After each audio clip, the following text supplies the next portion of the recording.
कभी ऐसा हुआ है कि किसी अजनबी को बस एक नजर देखा और मन में एक पक्की सी राय बन गई हो? या किसी की आवाज पहली बार सुनी और तुरंत लगा कि हाँ, इस पर भरोसा कर सकते हैं या नहीं कर सकते? बिल्कुल होता है। ये वो पल होते हैं जब हमारा दिमाग जो है वो तर्क और विश्लेषण को एकदम पीछे छोड़ देता है और बिजली की रफ्तार से काम करता है। हाँ, और आज हम इसी पर थोड़ी गहराई से बात करने वाले हैं। देखिए, हमारे दिमाग को एक पायलट और एक ऑटो पायलट की तरह सोच सकते हैं। पायलट और ऑटो पायलट, अच्छा। हाँ, पायलट मतलब हमारी धीमी सोच, जो हर चीज को ध्यान से देखकर, समझकर, पूरी जागरूकता के साथ फैसले लेती है। लेकिन एक ऑटो पायलट भी है, हमारी तेज सोच, जो बस अपने आप काम करता है। बिल्कुल, जो हजारों घंटों के अनुभव और डेटा पर काम करता है और पलक झपकते ही नतीजे दे देता है।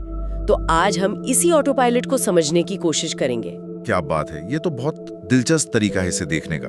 तो आज का मिशन ये समझना है कि हमारा ये दिमागी ऑटो पायलट, जिसे कुछ लोग थिन स्लाइसिंग भी कहते हैं, ये आखिर है क्या, ये काम कैसे करता है। हाँ, और सबसे जरूरी सवाल कि इस ऑटो पायलट पर कब भरोसा करना चाहिए और कब मैनुअल कंट्रोल, मतलब पायलट को कमान संभालने की जरूरत है। बिल्कुल, क्योंकि अगर हमने इन दोनों के बीच का ये जो तालमेल है, इसे समझ लिया ना, तो हम अपने फैसले लेने के तरीके को पूरी तरह से बदल सकते हैं। तो चलिए शुरू करते हैं इस ऑटो पायलट की सबसे हैरान करने वाली शक्ति से, हमारी पहली नजर या पहला प्रभाव, जिसे हम गट फीलिंग कहते हैं। वो अक्सर कमाल का सटीक होता है। हाँ, पर ये कोई जादू नहीं है। नहीं, ये कोई जादू नहीं है, ये तो हमारे दिमाग की एक छिपी हुई क्षमता है। ये असल में एक तरह की हाई स्पीड डेटा प्रोसेसिंग है। हमारा दिमाग देखिए, जीवन भर के अनुभवों का, देखे गए चेहरों का, सुनी गई आवाजों का एक बहुत बड़ा डेटाबेस है। अच्छा। तो जब हम किसी नई स्थिति या इंसान से मिलते हैं, तो हमारा ऑटो पायलट 1 सेकंड के अंदर उस डेटाबेस से मिलते जुलते पैटर्न को स्कैन करता है और एक नतीजा निकाल लेता है। मतलब ये सब अवचेतन में हो रहा है? हाँ, ये चेहरे के भाव, शरीर की भाषा, आवाज का उतार चढ़ाव, ऐसी हजारों छोटी छोटी चीजों को एक साथ प्रोसेस करता है, जिनका हमें सचेत रूप से एहसास भी नहीं होता। इसका एक बहुत ही जबरदस्त उदाहरण है एक संग्रहालय का। वहाँ एक बहुत कीमती और सदियों पुरानी मूर्ति लाई गई। महीनों तक वैज्ञानिकों ने हर तरह के टेस्ट किए और कहा कि मूर्ति असली है, लेकिन फिर कुछ कला विशेषज्ञ आए और उन्होंने बस कुछ सेकंड्स में, हाँ, उन्होंने मूर्ति को बस कुछ सेकंड देखा और तुरंत कह दिया, नहीं, इसमें कुछ गड़बड़ है, ये नकली लगती है। हाँ, और अंत में हुआ भी यही। जब और गहराई से जांच हुई तो पता चला कि वो विशेषज्ञ सही थे, मूर्ति वाकई नकली थी। कमाल है। अब यहाँ दिलचस्प बात यह है कि जब उनसे पूछा गया कि आपको ये कैसे पता चला, तो वो कोई ठोस तर्क नहीं दे पाए। उनके पास कोई लॉजिक नहीं था। कोई लॉजिक नहीं, उन्होंने बस कहा पता नहीं, बस उसे देखकर एक अजीब सी फीलिंग आई। मतलब उनके ऑटो पायलट ने कुछ ऐसा पकड़ लिया जो करोड़ों की मशीनें भी नहीं पकड़ पाई। बिल्कुल, और इसी को थिन स्लाइसिंग कहते हैं। उन कला विशेषज्ञों ने मूर्ति के बारे में मोटी मोटी किताबें नहीं पढ़ी, उन्होंने बस जानकारी की एक पतली परत, एक थिन स्लाइस देखी। मूर्ति का पहला लुक, बस पहला लुक, और उसी से पूरी कहानी समझ ली। उनके दिमाग ने सालों के अनुभव के आधार पर उन छोटे छोटे पैटर्न्स को पकड़ लिया था, जो बता रहे थे कि कुछ तो गलत है। हाँ, और ये सिर्फ एक्सपर्ट्स तक ही सीमित नहीं है ना? नहीं, बिल्कुल नहीं। एक माँ को भी अक्सर पता चल जाता है कि उसका बच्चा झूठ बोल रहा है, चाहे उसके पास कोई सबूत ना हो। ये वही पैटर्न रिकग्निशन है। लेकिन ये बात मुझे थोड़ी परेशान भी करती है। क्यों? क्योंकि अगर मैं अपनी गट फीलिंग पर भरोसा करूं, तो मैं शायद किसी के कपड़े देखकर ही उसके बारे में राय बना लूं। तो क्या वो म्यूजियम वाले विशेषज्ञ की गट फीलिंग और मेरी गट फीलिंग एक ही चीज है? यही सबसे बड़ा कंफ्यूजन है, और आपने बिल्कुल सही नस पकड़ी है। वो विशेषज्ञ का इंट्यूशन नहीं था, वो प्रशिक्षित इंट्यूशन था। प्रशिक्षित इंट्यूशन? हाँ, ट्रेन्ड इंट्यूशन। उनका ऑटो पायलट हजारों कलाकृतियों के डेटा पर ट्रेन हुआ है, जबकि कपड़े देखकर राय बनाना वो अक्सर हमारा पूर्वाग्रह होता है। हमारा बायस? हाँ, हमारा बायस, जो समाज, हमारी परवरिश और हमारे सीमित अनुभवों से बनता है। दिखते दोनों एक जैसे तेज फैसले हैं, पर एक अनुभव का नतीजा है और दूसरा कंडीशनिंग का। तो इसका मतलब हमारा ऑटो पायलट खतरनाक भी हो सकता है? बहुत ज्यादा। वो हमें सही रास्ते पर ले जाने की बजाय किसी खाई में भी गिरा सकता है, अगर उसका डेटा ही गलत हो तो। बिल्कुल, हमारा दिमाग क्या है ना, वो शॉर्टकट लेता है, और कभी कभी वो शॉर्टकट हमारे भीतर गहरे बैठे पूर्वाग्रहों, हमारे डर और समाज द्वारा सिखाई गई बातों से बना होता है। जैसे किसी के बोलने के लहजे से उसकी काबिलियत पर शक करना या किसी खास समुदाय के व्यक्ति को देखकर असहज महसूस करना, ये सब उसी ऑटो पायलट के गलत फैसले हैं। तो फिर मैं ये कैसे पता लगाऊं कि अभी जो मुझे महसूस हो रहा है वो मेरे अंदर का अनुभवी विशेषज्ञ बोल रहा है या मेरे अंदर का कोई छिपा हुआ पूर्वाग्रह है? दोनों में फर्क करना तो बहुत मुश्किल होगा। मुश्किल है, लेकिन नामुमकिन नहीं। इसका तरीका है अपने ऑटो पायलट पर सवाल उठाना। अच्छा। जब भी कोई तेज प्रतिक्रिया मन में आए तो एक पल रुककर अपने पायलट से, मतलब अपनी सचेत सोच से पूछें, मुझे ऐसा क्यों महसूस हो रहा है? क्या इस भावना के पीछे कोई ठोस अनुभव है या ये सिर्फ एक पहले से बनी हुई धारणा है? मतलब अपने ऑटो पायलट को आंख बंद करके फॉलो नहीं करना है? नहीं, उसे गाइड करना है। जब हम अपनी तत्काल प्रतिक्रियाओं पर सवाल उठाना शुरू करते हैं, तभी हम उन्हें बेहतर ढंग से नियंत्रित कर सकते हैं। तो इसका मतलब ये हुआ कि एक भरोसेमंद ऑटो पायलट बनाने के लिए उसे सही डेटा पर ट्रेन करना जरूरी है, जैसे वो फायर फाइटर्स या डॉक्टर्स करते हैं। एकदम सही। यहीं पर सहज बुद्धि या इंट्यूटिव इंटेलिजेंस की अवधारणा सामने आती है। ये कोई जन्मजात प्रतिभा नहीं है। ये मेहनत से आती है। हाँ, ये हजारों घंटों के अभ्यास, अनुभव और गलतियों से सीखने का नतीजा है। एक फायर फाइटर जो जलती हुई इमारत को देखकर तुरंत महसूस कर लेता है कि ये कुछ सेकंड में ढहने वाली है, वो असल में अपने दिमाग में मौजूद हजारों आग की घटनाओं के डेटा का बिजली की रफ्तार से विश्लेषण कर रहा होता है। और उसे शायद सूचित रूप से पता भी नहीं होगा कि उसने क्या क्या देखा। बिल्कुल नहीं, वो शायद यही कहेगा, बस मुझे लगा कि कुछ ठीक नहीं है। लेकिन असल में उसके ऑटो पायलट ने आग के धुएं का रंग, आग से आ रही आवाज, दीवारों की हालत, ऐसे कई सूक्ष्म संकेतों को पकड़ा है जिन्हें एक आम इंसान नजरअंदाज कर देगा। तो विश्वसनीय अंतर्ज्ञान हमेशा अनुभव से ही आता है। हमेशा लंबे और गहरे अनुभव की नींव पर ही बनता है। तो यहाँ हमारे लिए पहला नियम ये बनता है कि जिस क्षेत्र में हमारा अनुभव कम है, वहाँ हमारी गट फीलिंग पर भरोसा करना जोखिम भरा हो सकता है। बहुत ज्यादा। वहाँ हमारा ऑटो पायलट हमारे पूर्वाग्रहों से ही चल रहा होता है। हाँ, ये एक बहुत महत्वपूर्ण बिंदु है। एक नौसिखिया डॉक्टर की गट फीलिंग और एक 20 साल के अनुभवी डॉक्टर की गट फीलिंग में जमीन आसमान का फर्क होता है। सही बात है। सच्ची सहज बुद्धि ज्ञान और अभ्यास से पैदा होती है। ये तो कमाल की बात है कि ये अनुभव हमारी गट फीलिंग को इतना सटीक बना देता है, पर कभी-कभी इसका उल्टा भी तो होता है। मैंने महसूस किया है कि जब मैं किसी चीज पर बहुत ज्यादा रिसर्च कर लेता हूँ तो दिमाग एकदम जम जाता है, फैसला लेना और मुश्किल हो जाता है। हाँ, इसे एनालिसिस पैरालिसिस कहते हैं। एनालिसिस पैरालिसिस ये तब होता है जब हमारा पायलट, मतलब हमारी सचेत सोच, जरूरत से ज्यादा काम करने लगती है।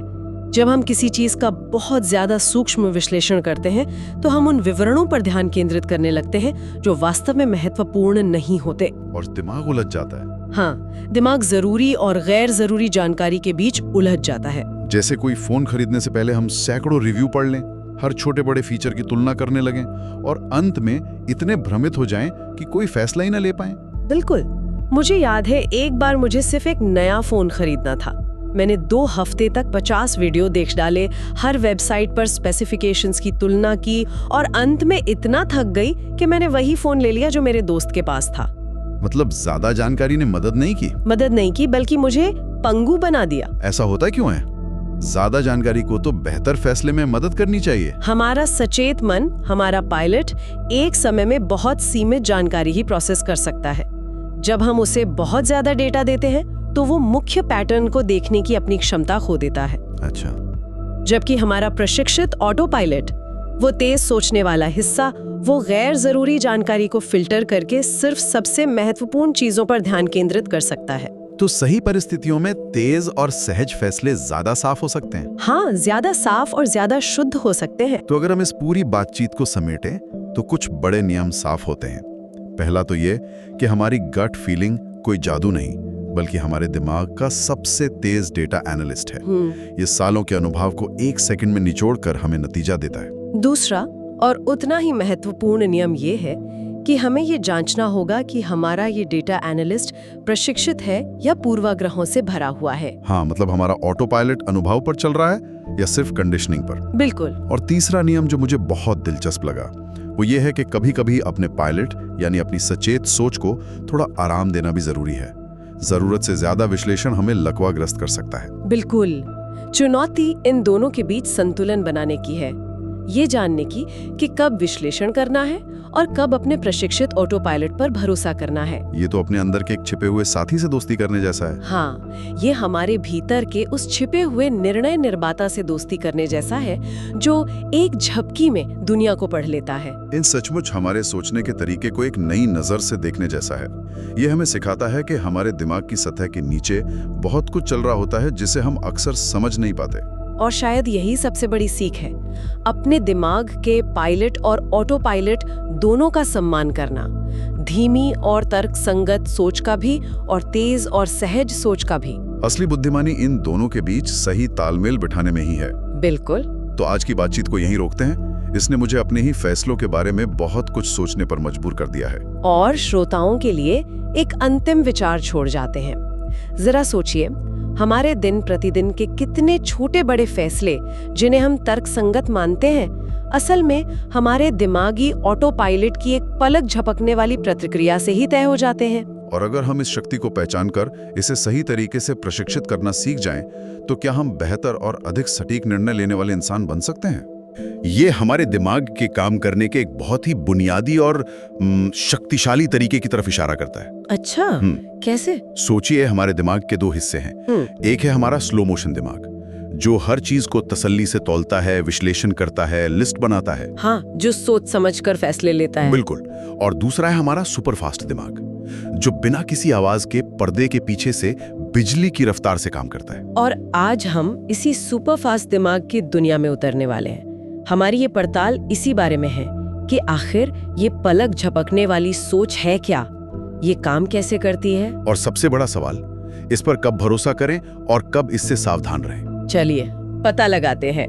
तो मतलब शुरुआत करते हैं इस विचार से कि हमारी पहली नजर या पहला इंप्रेशन वो अक्सर इतना सटीक क्यों होता है। कई बार इसे बस एक तुक्का मान लिया जाता है, पर इसके पीछे एक गहरा विज्ञान है। बिल्कुल। असल में हमारा दिमाग एक कमाल का सुपर कंप्यूटर है। वो हमारी जिंदगी के हर अनुभव, हर बातचीत, हर चेहरे को एक विशाल डेटाबेस में जमा करता रहता है। हाँ, ये तो है। और जब हम किसी नई स्थिति या नए इंसान का सामना करते हैं, तो हमारा दिमाग 1 सेकंड से भी कम समय में उस डेटाबेस से लाखों मिलते जुलते पैटर्न स्कैन कर लेता है। अच्छा। इसी को कुछ विशेषज्ञ थिन स्लाइसिंग कहते हैं। मतलब किसी स्थिति की एक बहुत ही पतली छोटी सी परत देखकर पूरी कहानी का अंदाजा लगा लेना।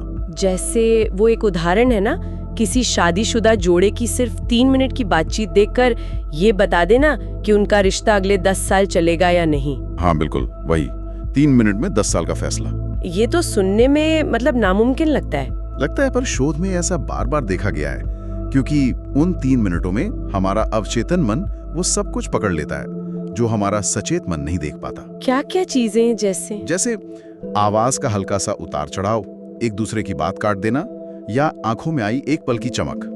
ये छोटे छोटे सिग्नल मिलकर एक बहुत बड़ी कहानी कहते हैं। वाह! इसका एक बहुत ही जबरदस्त उदाहरण एक संग्रहालय से जुड़ा है। हाँ, वो कीमती मूर्ति वाला किस्सा है ना, मैंने पढ़ा है उसके बारे में। वही, एक म्यूजियम ने करोड़ों डॉलर में एक प्राचीन ग्रीक मूर्ति खरीदी थी, और महीनों तक वैज्ञानिक जांच चली। सब कुछ, carbon dating, x ray, electron microscope, और सारे नतीजे क्या कह रहे थे कि मूर्ति असली है, सबूत के साथ। हाँ।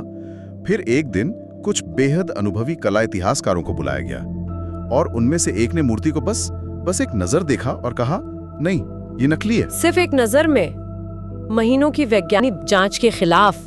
हाँ, और जब उससे पूछा गया कि आपको ऐसा क्यों लगा, तो उसके पास कोई तार्किक जवाब नहीं था। तो उसने क्या कहा? उसने बस इतना कहा, इसे देखकर जो पहला शब्द मेरे दिमाग में आया वो था ताजा, ये पुरानी नहीं लग रही। सिर्फ एक एहसास। हाँ, और महीनों बाद जब और भी गहरी जांच हुई तो पता चला कि वो सच कह रहा था। मूर्ति 20वीं सदी में बनाई गई एक शानदार नकल थी। कमाल है, मतलब उस विशेषज्ञ के दिमाग ने वो सूक्ष्म पैटर्न पकड़ लिया था जो करोड़ों की मशीनें भी नहीं पकड़ पाईं। बिल्कुल, उसका अंतर्ज्ञान कोई जादू नहीं था, बल्कि उसकी आंखों के पीछे दशकों का अनुभव काम कर रहा था। लेकिन यहीं पर एक बहुत बड़ी दुविधा खड़ी होती है। अगर मैं अपनी हर पहली प्रतिक्रिया पर भरोसा करने लगूं, तो मैं बहुत बड़ी गलतियां भी तो कर सकती हूँ। बिल्कुल। मैं कैसे फर्क करूं कि मेरा पहला एहसास एक सटीक अंतर्ज्ञान है या मेरे अंदर छिपा कोई पूर्वाग्रह है? और आपने इस पूरी चर्चा का सबसे अहम सवाल पूछ लिया है। इसका सीधा जवाब है हाँ, ये बहुत खतरनाक हो सकता है। हमारी ये तात्कालिक सोच एक दो-धारी तलवार है। एक तरफ ये हमें सच्चाई दिखा सकती है, तो दूसरी तरफ ये हमारे सबसे गहरे पूर्वाग्रहों, डर और समाज से सीखी गलत धारणाओं का आईना भी बन सकती है। जैसे कि मान लीजिए मैं किसी नौकरी के लिए इंटरव्यू ले रही हूँ और किसी उम्मीदवार को देखकर मुझे तुरंत एक बुरी फीलिंग आती है। हाँ, तो ये कैसे पता चलेगा कि मैंने सच में कोई खतरे का सिग्नल पकड़ा है या मैं बस उसके पहनावे या उसके बोलने के तरीके के आधार पर कोई गलत फैसला ले रही हूँ जिसके बारे में मुझे खुद भी नहीं पता? बिल्कुल, यही दुविधा है। हमारा दिमाग पैटर्न पहचानने में माहिर है, लेकिन वो कभी-कभी गलत पैटर्न भी पकड़ लेता है ना। सही। हो सकता है वो उम्मीदवार आपको अवचेतन रूप से किसी ऐसे व्यक्ति की याद दिला रहा हो जिसके साथ आपका कोई बुरा अनुभव रहा हो। इसका उस उम्मीदवार की काबिलियत से कोई लेना देना नहीं है। और यही वजह है कि अचानक लिए गए फैसले अक्सर भेदभाव की जड़ बनते हैं। हाँ, और गलतफहमी की भी। तो फिर इसका समाधान क्या है? क्या अपनी इस क्षमता को नजरअंदाज कर दें? नहीं, नजरअंदाज करना भी एक गलती होगी। समाधान है अपनी पहली प्रतिक्रिया को एक डेटा पॉइंट की तरह देखना, अंतिम फैसले की तरह नहीं। अच्छा, मतलब उसे एक जानकारी की तरह लें। हाँ, जब भी कोई तेज सहज एहसास हो तो उसे सच मानने से पहले खुद से एक सवाल पूछें। ये एहसास किस डेटा पर आधारित है? क्या ये किसी ठोस चीज पर आधारित है जो मैंने अभी देखी या सुनी, या ये बस एक अस्पष्ट भावना है, इसका कोई सिर पैर नहीं है? मतलब अपनी पहली प्रतिक्रिया पर ध्यान दें, लेकिन उसे हमेशा शक की एक परत के साथ देखें। बिल्कुल ठीक है। तो जो म्यूजियम वाले विशेषज्ञ थे, उनका अंतर्ज्ञान इसलिए भरोसेमंद था क्योंकि वो प्रशिक्षित था। हाँ। और ये हमें उन लोगों तक ले आता है जो अपने काम में माहिर हैं, जैसे कोई अनुभवी डॉक्टर, एक बेहतरीन फायर फाइटर, या कोई चैंपियन खिलाड़ी का कोच। हाँ। ये लोग अक्सर बिना सोचे समझे एक पल में सही फैसले कैसे ले लेते हैं। इसे सहज बुद्धि या इंट्यूटिव इंटेलिजेंस कहते हैं। और ये कोई मतलब जन्मजात तोहफा नहीं, बल्कि हजारों घंटों का अभ्यास और अनुभव का नतीजा है।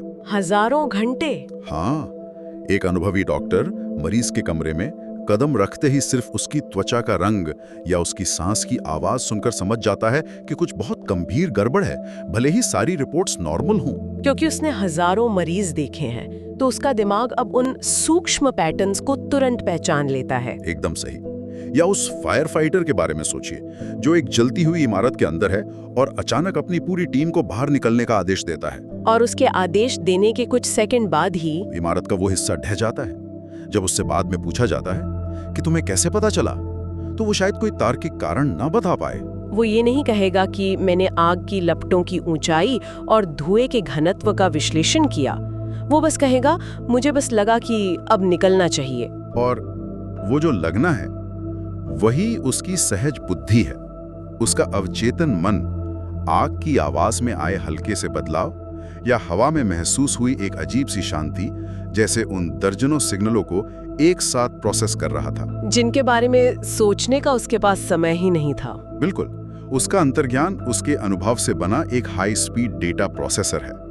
विश्वसनीय अंतर्ज्ञान हमेशा गहरी विशेषज्ञता की नींव पर ही खड़ा होता है। ये बहुत दिलचस्प है, क्योंकि हम हमेशा सोचते हैं कि बेहतर फैसले लेने के लिए हमें ज्यादा से ज्यादा जानकारी चाहिए। हाँ, हमें यही सिखाया जाता है कि हर विकल्प के फायदे नुकसान की लिस्ट बनाओ, अच्छी तरह सोचो, फिर फैसला लो। लेकिन क्या कभी-कभी बहुत ज्यादा सोचना भी एक समस्या बन सकता है? हाँ, और ये इस विषय का एक बहुत ही विरोधाभासी सच है। कभी-कभी बहुत ज्यादा जानकारी और बहुत ज्यादा विश्लेषण हमारे फैसले लेने की क्षमता को बेहतर करने की बजाय उसे नुकसान पहुंचाता है, जिसे वो एनालिसिस पैरालिसिस कहते हैं, विश्लेषण का लकवा। बिल्कुल। और मुझे लगता है ये हम सब ने कभी न कभी महसूस किया है। हाँ, किया है। सोचिए, जब हम एक नया फोन खरीदना चाहते हैं, हम 10 वेबसाइटों पर सैकड़ों रिव्यू पढ़ते हैं, दर्जनों वीडियो देखते हैं, हर छोटे बड़े फीचर की तुलना करते हैं, और अंत में इतने कंफ्यूज हो जाते हैं कि कोई फैसला ही नहीं ले पाते। सही कहा। जबकि शायद हमारा पहला तेज विचार, मुझे बस एक अच्छा कैमरा और लंबी चलने वाली बैटरी चाहिए, ही सबसे सही और सबसे साफ रास्ता था। लेकिन ऐसा क्यों होता है? ज्यादा जानकारी को तो मदद करनी चाहिए। होता यह है कि जब हम किसी चीज का बहुत ज्यादा विश्लेषण करते हैं, तो हमारा दिमाग जरूरी और गैर जरूरी जानकारी के बीच फर्क करना बंद कर देता है। अच्छा, वो फोन के प्रोसेसर की स्पीड को उतनी ही अहमियत देने लगता है जितनी उसके डिजाइन के किसी मामूली से कर्व को। हम जानकारी के शोर में खो जाते हैं और जो चीज सच में मायने रखती है वो धुंधली पड़ जाती है। बिल्कुल। इसीलिए कुछ परिस्थितियों में हमारा पहला तेज और सहज फैसला ही सबसे शुद्ध होता है, क्योंकि वो इस शोर से आजाद होता है। तो आज की इस पूरी बातचीत को अगर समेटना हो तो ये साफ है कि हमारे अंदर फैसले लेने की एक दोहरी व्यवस्था है, एक धीमी और तर्कसंगत, और दूसरी तेज और सहज। और हम अक्सर इस दूसरी तेज व्यवस्था की ताकत को या तो कम आंकते हैं या फिर उसे कोई रहस्यमयी जादू मान लेते हैं। हाँ, और सबसे जरूरी बात यह है कि ये कोई जादू नहीं बल्कि डेटा है।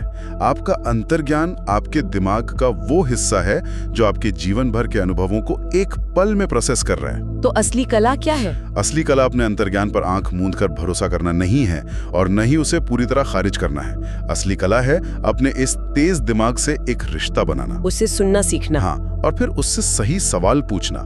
जब भी कोई तेज एहसास हो तो उससे पूछें, तुम किस आधार पर ये कह रहे हो? क्या ये सालों का अनुभव बोल रहा है या कोई पुराना डल या पूर्वाग्रह? अलग ही नजर से देखता है। सही। उसे समझना और ये जानना कि कब उसकी बात माननी है और कब उसे चुनौती देनी है। बिल्कुल।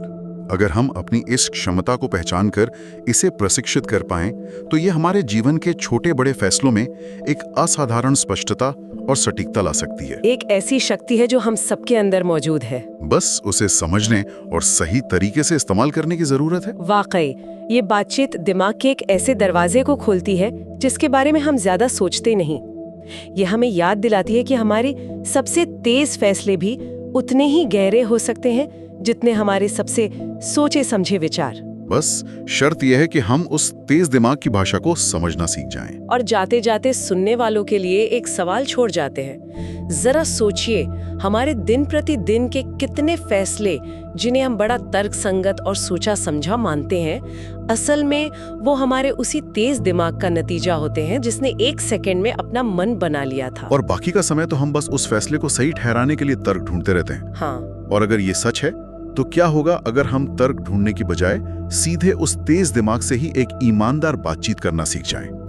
क्या तब हम बेहतर और ज्यादा सच्चे फैसले लेने वाले इंसान नहीं बन सकते?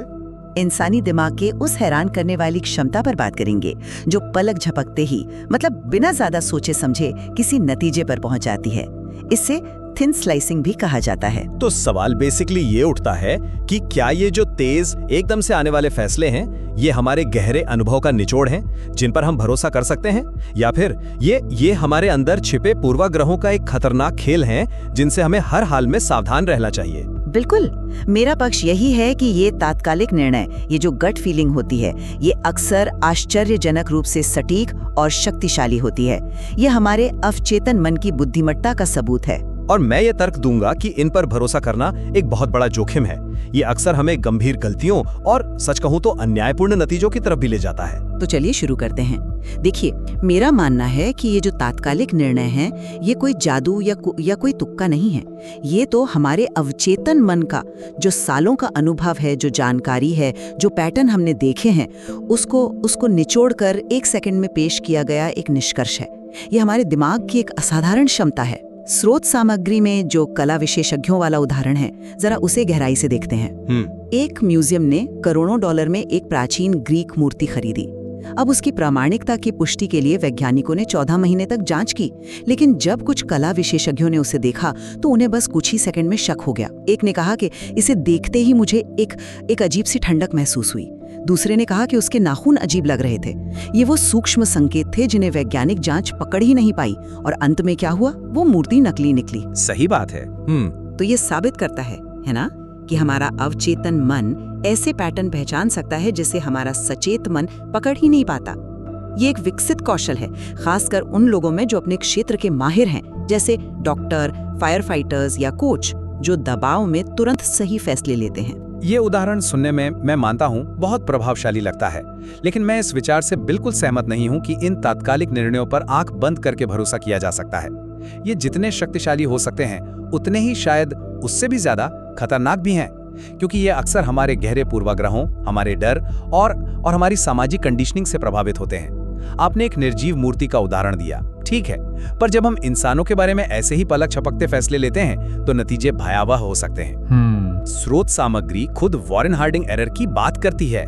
वॉरेन हार्डिंग अमेरिका के सबसे खराब राष्ट्रपतियों में से एक माने जाते हैं, लेकिन वो चुने क्यों गए? क्योंकि वो राष्ट्रपति जैसे दिखते थे, लंबे, हैंडसम, गंभीर। लोगों ने उनकी शक्ल देखकर जो तात्कालिक फैसला लिया वो पूरी तरह गलत था। ये मानना कि ये अनुभव पर आधारित है एक अधूरा सच है। अगर किसी का अनुभव ही पूर्वाग्रहों से भरा हो तो उससे निकला त्वरित निर्णय भी तो पक्षपाती ही होगा ना।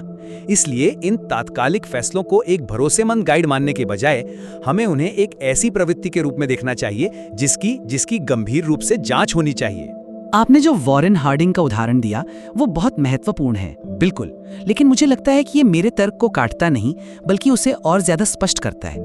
ये यही तो दिखाता है कि हमें ये सीखना होगा कि कब अपनी सहज प्रवृत्ति पर भरोसा करें और कब नहीं। कला विशेषज्ञ अपने क्षेत्र के माहिर थे। उनका अनुभव उस मूर्ति के मूल्यांकन से सीधे तौर पर जुड़ा हुआ था। उनका थिन स्लाइसिंग प्रासंगिक था। अच्छा। वहीं एक आम वोटर को राष्ट्रपति चुनने की वैसी विशेषज्ञता नहीं होती। उसका फैसला बाहरी रूप रंग जैसे अप्रासंगिक कारकों पर आधारित था। विशेषज्ञता का सार ही यही है। एक अनुभवी डॉक्टर जो मरीज के चेहरे का रंग देखकर किसी बीमारी का अंदेशा लगाता है, वो सालों की प्रैक्टिस से विकसित हुई इंट्यूटिव इंटेलिजेंस का इस्तेमाल कर रहा है। स्रोत सामग्री भी यही कहती है कि बहुत ज्यादा सोचने और विश्लेषण करने से कई बार हम भ्रमित हो जाते हैं। जानकारी का बोझ हमारे फैसले को धुंधला कर देता है। तेज फैसले ज्यादा स्पष्ट होते हैं क्योंकि वो शोर को हटा देते हैं। लेकिन यही तो सबसे बड़ी मुश्किल है। आप कह रही हैं कि हमें सीखना होगा कि कब भरोसा करें। एक आम इंसान ये कैसे तय करेगा? मतलब हमारे दिमाग में कोई स्विच तो लगा नहीं है जो हमें बताए कि ओके, अभी आपकी प्रतिक्रिया अनुभव से आ रही है और अब ये भेदभाव से आ रही है। कला विशेषज्ञ का उदाहरण एक बहुत ही सीमित और कंट्रोल्ड सिचुएशन का है। आम जीवन में लोगों के बारे में हमारी पहली राय विशेषज्ञता पर नहीं, पूर्वाग्रह पर आधारित होती है। किताब खुद पूछती है कि हमें ये पता कैसे चलेगा, और इसका कोई आसान जवाब नहीं है। और जब तक जवाब नहीं है तब तक अपनी पहली राय पर भरोसा करना खतरनाक है।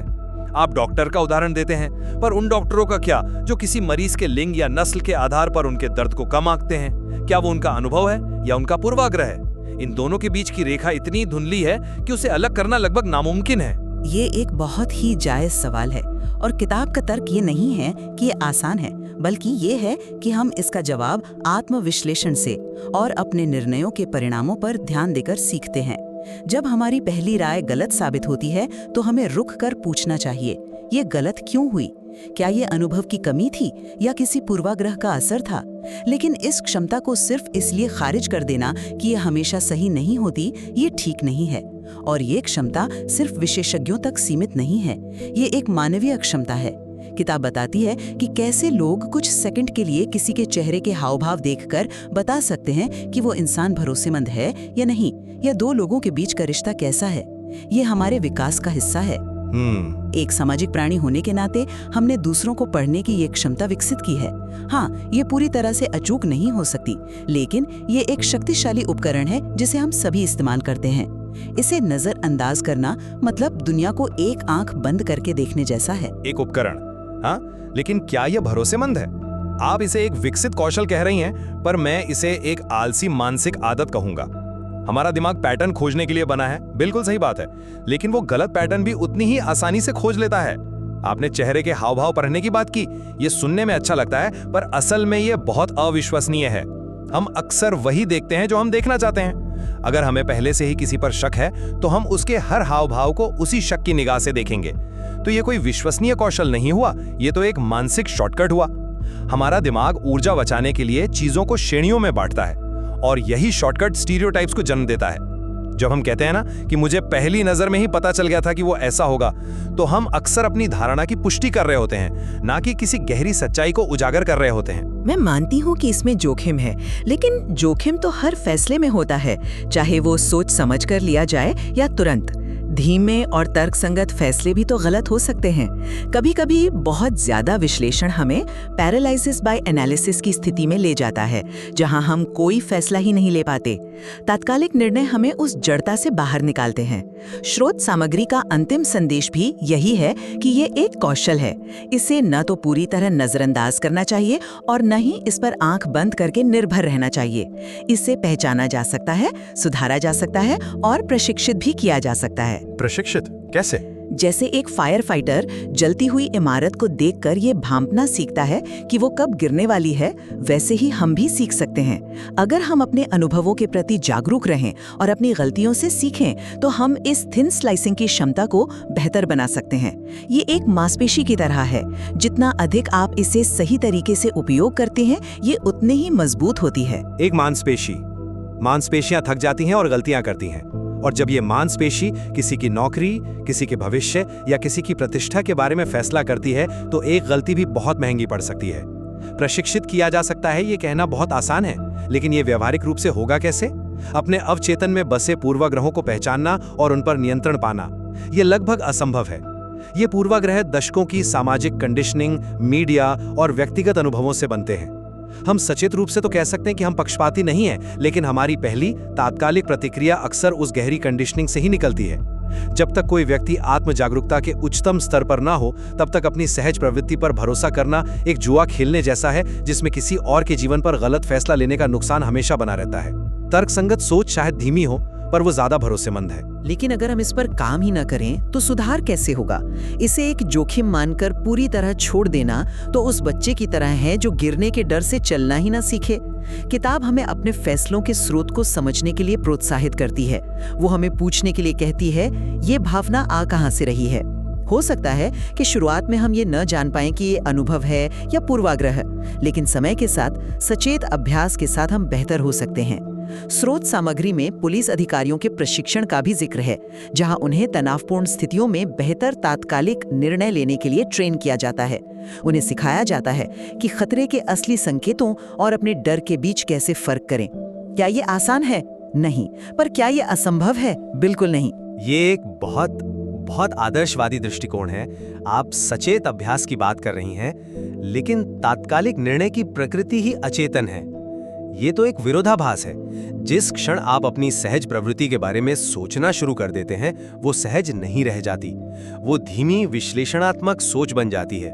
और असल दुनिया में ज्यादातर लोगों के पास इस तरह के गहरे आत्मविश्लेषण का न तो समय होता है, न ही झुकाव। वो अपनी पहली प्रवृत्ति को ही सच मानकर आगे बढ़ जाते हैं। इसका नतीजा भेदभावपूर्ण भर्ती, गलत सामाजिक निर्णय, टूटे हुए रिश्ते। जब तक हमारे पास अपने अवचेतन पूर्वाग्रहों को पहचानने और उन्हें बेअसर करने का कोई ठोस विश्वसनीय तरीका नहीं है, तब तक अपनी गट फीलिंग पर भरोसा करो एक खतरनाक सलाह बनी रहेगी।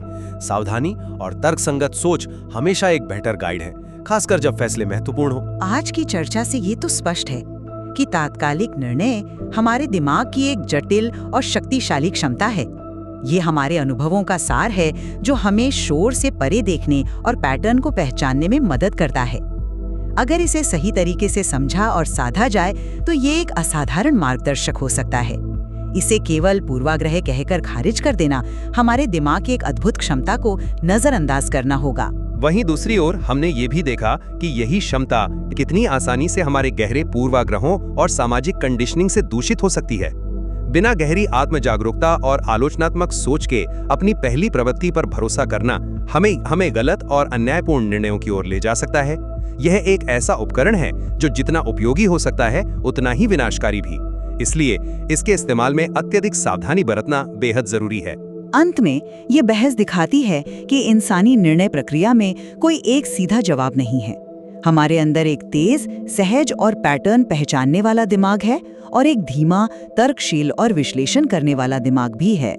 बिल्कुल, और शायद सबसे बड़ी समझदारी इन दोनों के बीच संतुलन बनाने में ही निहित है। यह जानना कि कब अपनी सहज प्रवृत्ति की सुननी है और कब उसे संदेह की नजर से देखना है, यह तय करना आपके ऊपर है कि आप अपने जीवन के अदृश्य संकेतों पर कब और कितना भरोसा करते हैं। इस विषय पर स्रोत सामग्री में और भी बहुत कुछ है जो गहरी सोच को प्रेरित करता है।